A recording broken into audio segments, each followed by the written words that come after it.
If you've been following along since part 1, then you understand that these keys are basically the same size all the way across the keyboard, and that understanding actually enables you to use what I call finger patterns. So the question is, why finger patterns? Well, because finger patterns don't require a music degree.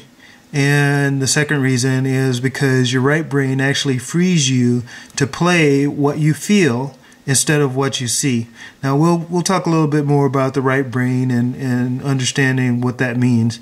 But first, let's take a look at some more finger patterns. Okay, this is the first pattern I taught you. Okay, now we're going to change that up. Now we've got these two fingers together. And this time I'm going to move the middle finger over, and let's hear how that sounds. Ah, different flavor. Okay, now I'm going to put that finger back where it belongs. Okay, now I'm going to move my index finger over, and let's hear how that sounds. Okay, so you see that the different finger patterns have different sounds to it. So if you can memorize your patterns that you particularly like, then you can sort of add different flavors to the music.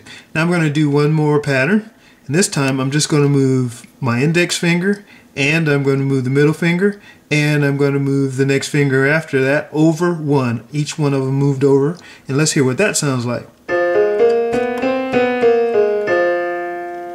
Okay, so another different pattern.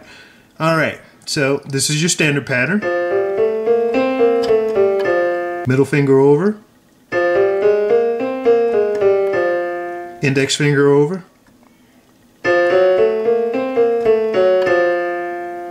And all of them over, just one, and leaving the pinky right where it is and the thumb where it is.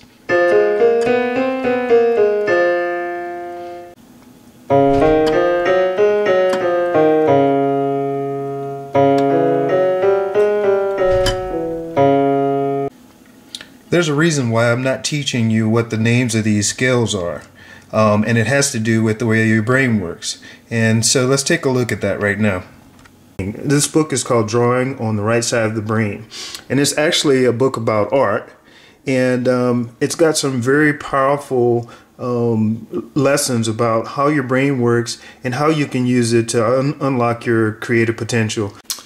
I did this drawing before reading the Drawing on the Right Side of the Brain. And it took 25 minutes for me to do this. I did this drawing just before I finished the book, and it also took me 25 minutes. So you can see a dramatic difference. Now, why is that? It's because I now have a better understanding of how the brain works. Okay, and I'm hoping that I can at least show you, give you some idea of how the brain works, and hopefully that will allow you some freedom in terms of being able to write your own music. Okay, so the brain is actually divided up into two parts. There's a left brain and a right brain. Your left brain is actually responsible for like really analytical things, including things like naming things, like, oh, this is a brain, or this is a hand, or this is a finger or toe. And the right brain is a lot better at doing things like seeing and actually playing music. One of the things that naming does is it forces you to use your left side of the brain.